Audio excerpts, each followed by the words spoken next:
Il y a des années, alors que j'étais instructeur du séminaire, j'ai entendu l'un de mes collègues demander à ses élèves de réfléchir à la question suivante. Si vous aviez vécu à l'époque du Sauveur, pour quelle raison auriez-vous été l'un de ses disciples et l'auriez-vous suivi? Ils sont arrivés à la conclusion que les personnes qui suivent le Sauveur et cherchent à être ses disciples de nos jours l'auraient probablement fait à son époque. Depuis, j'ai réfléchi à cette question et à leurs conclusions. Je me suis souvent demandé ce que j'aurais ressenti en écoutant le Sauveur lui-même, quand il a dit ceci dans le sermon sur la montagne. « Vous êtes la lumière du monde.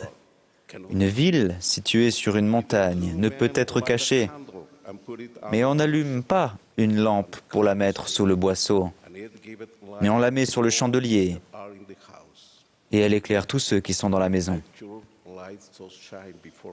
Que votre lumière luise ainsi devant les hommes, afin qu'ils voient vos bonnes œuvres et qu'ils glorifient votre Père qui est dans les cieux. » Pouvez-vous imaginer ce que vous auriez ressenti en entendant la voix du Sauveur? En fait, nous n'avons pas à l'imaginer. Entendre la voix du Seigneur est devenu une expérience constante pour nous, car lorsque nous entendons la voix de ses serviteurs, c'est la même chose. En 1838, le Seigneur a fait la déclaration suivante, semblable au message donné dans le Sermon sur la montagne par l'intermédiaire de Joseph Smith, le prophète. « Car c'est là le nom que portera mon Église dans les derniers jours, c'est-à-dire l'Église de Jésus-Christ des saints des derniers jours. En vérité, je vous le dis à tous, levez-vous, brillez, afin que votre lumière soit une bannière pour les nations. » Notre époque est si extraordinaire que le prophète Ésaïe en a même eu la vision. Lui aussi a vu et prophétisé cette époque du rétablissement de l'Église de Jésus-Christ et de son but en disant « Il élèvera une bannière pour les nations.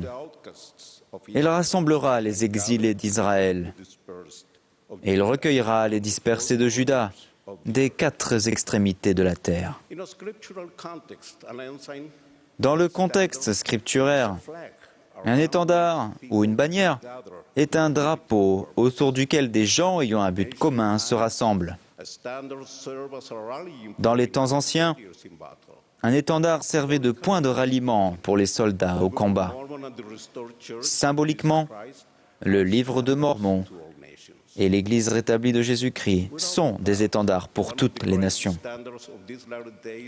Sans aucun doute, l'une des plus grandes bannières de ces derniers jours est cette magnifique conférence générale où la grande œuvre et le plan de notre Père céleste de réaliser l'immortalité et la vie éternelle de l'homme sont proclamés continuellement.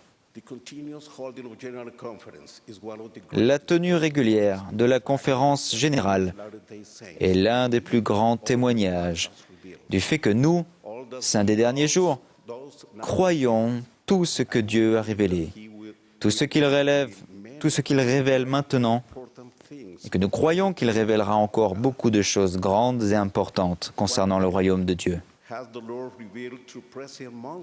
Alors, qu'a révélé le Seigneur par l'intermédiaire du président Monson et que nous devons continuer de faire pour que notre lumière puisse être une bannière pour les nations?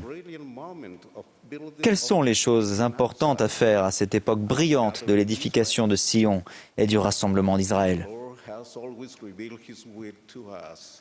Le Seigneur a toujours révélé sa volonté pour nous, ligne sur ligne, précepte sur précepte, un peu ici et un peu là. Nous ne devrions donc pas être surpris par ce qui nous semble être de petites choses, du fait de leur nature simple et répétitive. Car le Seigneur nous a déjà dit « Bénis sont ceux qui écoutent ses préceptes et prêtent l'oreille à ses recommandations, car ils apprendront la sagesse. Car à celui qui reçoit, il donnera davantage. Je témoigne que ligne sur ligne, précepte sur précepte, un peu ici et un peu là, et en écoutant les conseils de nos dirigeants, nous aurons de l'huile pour notre lampe, ce qui nous permettra de donner de la lumière aux autres, comme le Seigneur nous l'a commandé. Nous pouvons faire de nombreuses choses pour être une lumière et une bannière pour les autres. Mais je vais mettre l'accent sur 3 d'entre elles. Respecter le jour du sabbat, hâter l'œuvre du salut des 2 côtés du voile et enseigner à la manière du Sauveur. La lumière dont nous parlons vient de la dévotion que nous mettons à respecter le jour du sabbat, à l'église comme à la maison. C'est la lumière qui grandit à mesure que nous nous préservons des souillures du monde. C'est la lumière que nous obtenons en offrant nos sacrements en son saint jour et en présentant nos dévotions au Très-Haut. Toutes choses qui nous permettent d'avoir toujours son esprit avec nous. C'est cette lumière qui grandit et devient visible quand nous retournons chez nous, avec le sentiment d'avoir obtenu le pardon dont le président Eyring a parlé lors de la dernière conférence d'octobre, quand il a déclaré, je cite, « De toutes les bénédictions que nous pouvons compter, la plus grande est de loin le sentiment d'être pardonné que nous éprouvons quand nous prenons la Sainte Seine. Nous pouvons éprouver plus d'amour et de reconnaissance pour le Sauveur dont le sacrifice infini a permis que nous soyons lavés de nos péchés. » Fin de citation. En respectant le jour du sabbat et en prenant la Sainte Seine, non seulement nous sommes purifiés, mais notre lumière devient aussi plus brillante. Notre lumière grandit aussi quand nous consacrons du temps à trouver les noms de nos ancêtres, quand nous emportons leurs noms au temple et que nous enseignons à notre famille et à d'autres personnes de faire de même.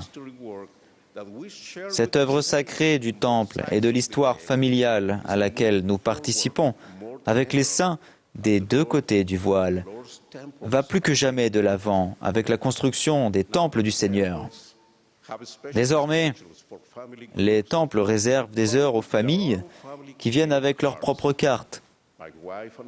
Ainsi, ma femme et moi avons eu des moments très agréables en servant dans le temple ensemble avec nos enfants et nos petits-enfants. Quand nous trouvons et emportons des noms au temple et que nous enseignons à d'autres personnes à le faire, ensemble, nous brillons comme une bannière ou un étendard. Apprendre à enseigner comme le Sauveur le faisait est une autre façon de nous lever et de briller. Je me réjouis avec tous ceux qui apprennent à enseigner à la façon du Sauveur. Je vais vous lire un passage de la couverture du nouveau manuel d'enseignement. L'objectif de chaque instructeur de l'Évangile, chaque parent, chaque instructeur appelé officiellement, chaque instructeur au foyer et instructrice visiteuse, et chaque disciple du Christ, est d'enseigner la doctrine pure de l'Évangile par l'Esprit, afin d'aider les enfants de Dieu à édifier leur foi au Sauveur et à devenir plus semblables à lui. Actuellement, des milliers de nos instructeurs fidèles élèvent une lumière en apprenant comment enseigner à la façon du Sauveur. Dans ce contexte, la réunion du nouveau conseil des instructeurs est une façon de se lever et de briller autour de la bannière de la doctrine du Christ. Car la clé pour enseigner, comme le Sauveur le faisait, est de vivre comme il vivait. Quand nous enseignons et apprenons tous à sa façon, et devenons davantage semblables à lui, notre lumière est plus brillante, ne peut pas être cachée et devient une bannière pour les personnes qui recherchent la lumière du Sauveur. Mes chers frères et sœurs, nous ne devrions pas et nous ne devons pas dissimuler notre lumière. Notre Sauveur nous a commandé de laisser notre lumière briller, comme une ville située sur une montagne ou comme une lampe sur un chandelier. Si nous le faisons, nous glorifierons notre Père céleste. L'Évangile du Sauveur et son Église rétablie nous donnent de nombreuses occasions de faire en sorte que notre lumière fasse partie de cette grande bannière pour les nations. Je témoigne que Jésus-Christ est la lumière que nous devons refléter. Au nom de Jésus-Christ. Amen.